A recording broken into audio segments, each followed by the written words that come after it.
السلام علیکم ورحمۃ اللہ وبرکاتہ۔ پیارے دوستو، مجھے معلوم ہے کہ آپ سب اپنے گھر میں خیر عافیت سے ہوں گے انشاءاللہ۔ پیارے دوستو، میں آپ کے لیے لے کر آئی ہوں آپ بہت زیادہ اچھا وظیفہ، جسے سن کر آپ کو بہت زیادہ خوشی ہوگی، آپ کا کام کامیاب ہوگا۔ اگر آپ نے اس ویڈیو کو نظر انداز کر دیا تو آپ پچھتاؤ گے، کاش میں یہ ویڈیو پہلے دیکھ لیتا۔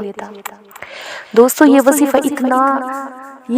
اتنا زیادہ مفید ہے، اتنا زیادہ فائدہ مند ہے کہ آپ کو یقیناً کامیابی ضرور ملے گی اگر آپ دل سے اس وظیفے کو کر لو گے۔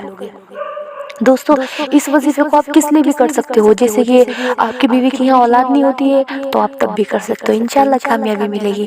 اگر آپ کی بہن کا رشتہ نہیں ہو رہا یا بیٹی کا رشتہ نہیں ہو رہا، رشتے کی وجہ سے پریشان ہو، نیک رشتہ ڈھونڈنا چاہ رہے ہو، یا رشتہ آتا ہے کسی وجہ سے ٹوٹ جاتا ہے، تو آپ جب بھی اس وظیفے کو کر سکتے ہو۔ یا ایسا ہوتا ہے کہ آپ کا بھائی یا آپ کا شوہر کما رہا ہے اتنا زیادہ، لیکن اس میں ذرا سا بھی برکت نہیں ہے، سمجھ میں نہیں آ رہا ہے کہ میرا دن کما رہا ہوں لیکن اس میں برکت نہیں ہے، تب بھی آپ اس وظیفے کو کر سکتے ہو۔ دوستو، یہ وظیفہ اتنا اچھا ہے، اگر آپ دل سے کرو گے تو انشاءاللہ آپ کو کامیابی ضرور ملے گی۔ دوستو، یہ وظیفہ ایسے اگر آپ چاہتے ہو کہ سامنے والی لڑکی یا لڑکے سے میں شادی کر لوں، گھر والے مان نہیں رہے ہیں، تب بھی آپ اس وظیفے کو کر سکتے ہو، آپ کو کامیابی ضرور ملے گی۔ ہاں، لیکن آپ اس وظیفے کو الٹا نہیں کر سکتے کہ آپ چاہو کہ میں سامنے والے کا کام اچھا چل رہا ہے تو میں اس وظیفے کو کروں، اس کا کام ٹوٹ جائے۔ نہیں، یاد رکھنا، اس وظیفے کا استعمال اگر غلط کرو گے تو آپ کے اوپر غلط اثر ہوگا۔ اگر دل سے اپنے کام کے لیے کرو گے تو انشاءاللہ آپ کو کامیابی ضرور ملے گی۔ دوستو، میں آپ کے چینل پر، یوٹیوب چینل پر پہلی بار آئی ہوں۔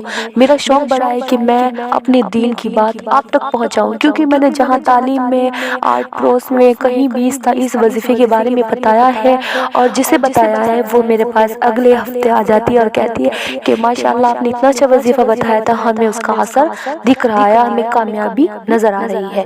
تو بس میں نے سوچا کہ میرے دوست بھی بہت زیادہ پریشان ہوں گے گھر میں، تو میں اپنی بات ان تک بھی پہنچا دوں۔ دوستو، اگر میری ویڈیو آپ کو اچھی لگے گی تو پلیز ایک لائک ضرور کر دینا۔ ویسے آپ کی مرضی ہے، کیونکہ میں زبردستی بالکل نہیں کروں گی، اگر آپ کا دل کرے گا تو آپ لائک کر دینا، اور اگر آپ کا دل نہیں کرے گا تو آپ لائک مت کرنا۔ دوستو چلو، اچھا اب چلتے ہیں، ویڈیو شروع کرتے ہیں۔ اب میں آپ کو وظیفے کے بارے میں بتاتی ہوں کہ وظیفہ کیسے کرنا ہے آپ کو۔ آپ سوچ رہے ہوگے کہ اتنی ساری باتیں کر لی، وظیفہ بہت ہارڈ ہوگا۔ نہیں، وظیفہ بہت آسان ہے، روزانہ آپ کو وظیفہ نہیں کرنا ہے۔ کبھی آپ یہ سوچ رہے ہوگے کہ ہمیں روزانہ وظیفہ کرنا ہے، وظیفہ صرف ایک ہفتے میں ایک بار کرنا ہے، بلکہ پیر والے دن وظیفہ کرنا ہے، اور اگلے پیر کو، نہ بدھ میں کرنا ہے، نہ منگل میں کرنا ہے، نہ جمعرات میں کرنا ہے، صرف پیر کو کرنا ہے آپ کو۔ آپ کو پیر والے دن نماز عشاء پڑھنی ہے۔ نماز عشاء کے بعد آپ کو، اگر آپ اپنے برآمدے میں نماز پڑھ رہے ہو عشاء کی، یا اپنے کمرے میں پڑھ رہے ہو، یا اپنی چھت پہ پڑھ رہے ہو، تو وہاں سے اپنی نماز مکمل کر کے اپنی جان نماز اٹھائیے اور پھر دوبارہ سے تازی وضو کیجیے۔ آپ یہ غلطی بالکل نہ کریے کہ میری وضو ہے اور میں دوبارہ کیا وضو کروں۔ یہ وظیفے کی روٹین ہے کہ آپ کو عشاء کی نماز ادا کر کے آپ کو دوبارہ سے تازی وضو کرنی ہے۔ آپ جس جگہ نماز پڑھ رہے ہو وہاں سے جان نماز اٹھائیے اور ایک تنہائی میں لے جائیے۔ تنہائی بولتے ہیں الگ جگہ کو، الگ جگہ بولتے ہیں پوشیدہ، جیسے کہ سنسان جگہ میں کوئی آپ کو ڈسٹرب یا پریشان نہ کرے۔ پھر وہاں پر اپنی جان نماز لے جائیے، اور پھر آپ جان نماز پہ کھڑے ہو جانا، اور جان نماز پہ کھڑے ہو کر نیت کرنا کہ میں حاجات کے نفل ادا کر رہی ہوں۔ میں اپنا جون سا بھی آپ کا کام ہے، روزگار کا ہے، اولاد کا ہے، بیماری کا ہے، جس چیز کا بھی ہے، آپ اس کو نیت رکھے کہ اللہ میں تیرے در پہ کھڑی ہوں، اور میرے دل میں یہ نیت ہے کہ میرا کام پورا ہو جائے، انشاءاللہ کامیابی ملے گی۔ آپ کو نیت کرنے کی ضرورت نہیں ہے کہ میں یہ رکعت پڑھتی ہوں، نہیں، اللہ تعالیٰ دلوں کے حال سے واقف ہے۔ آپ کو دل سے اللہ اکبر کہنا ہے اور اپنی نماز کو شروع کر دینا ہے۔ نماز تو آپ پہ سب پہ آتی ہوگی، آپ کو سورہ فاتحہ کے بعد سورہ اخلاص پڑھنی ہے۔ سورہ اخلاص کسے بولتے ہیں؟ قل هو اللہ احد اللہ الصمد لم یلد ولم یولد ولم یکن لہ کفوا احد۔ اسے آپ کو 10 مرتبہ پڑھنی ہے۔ 10 مرتبہ پڑھنے کے بعد آپ کو رکوع سجدہ کرنا ہے، پھر آپ کو واپس اپنے اس پہ آ جانا، اور پھر الحمد شریف پڑھنا ہے۔ الحمد شریف کے بعد پھر دوبارہ سے آپ کو 10 مرتبہ ہی سورہ اخلاص پڑھنی ہے، قل هو اللہ احد پوری۔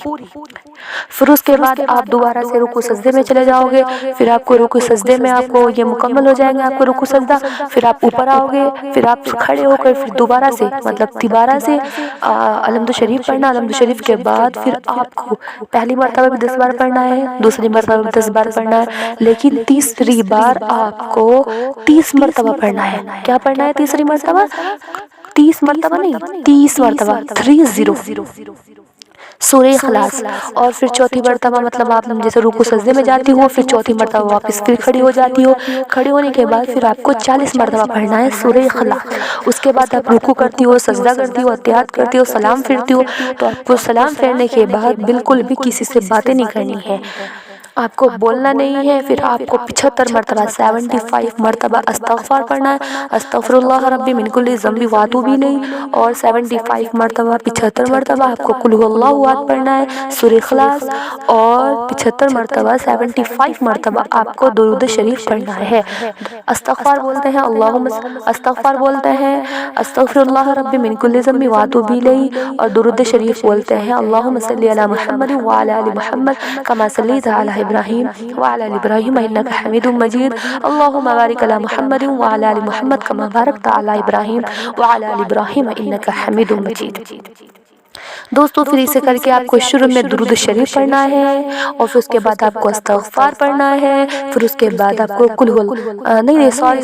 پہلے آپ کو استغفار پڑھنا ہے، پھر آپ کو درود شریف پڑھنا ہے، پھر آپ کو سورہ اخلاص پڑھنا ہے، پھر اس کے بعد آپ کو اپنے ہاتھ پھیلا کر اللہ تعالیٰ کی بارگاہ ہستی میں دعا مانگنی ہے کہ اللہ میں تیرے سامنے بیٹھی ہوں اور میں نے یہ نفل ادا کیے ہیں پورے شوق سے، ذوق سے، میں آپ کے سامنے صرف اس امید سے بیٹھوں یا ربا کہ آپ میری اس دعا کو مکمل، میرا جو کام ہے رکا پڑا ہے اسے پورا فرما دیجیے۔ انشاءاللہ آپ کو اس پیر سے اگلے پیر تک یا تو آپ کو وہ کام آتا ہوا نظر آ جائے گا، اس کا اثر دکھ جائے گا، یا وہ آپ کو کام مکمل ہو جائے گا۔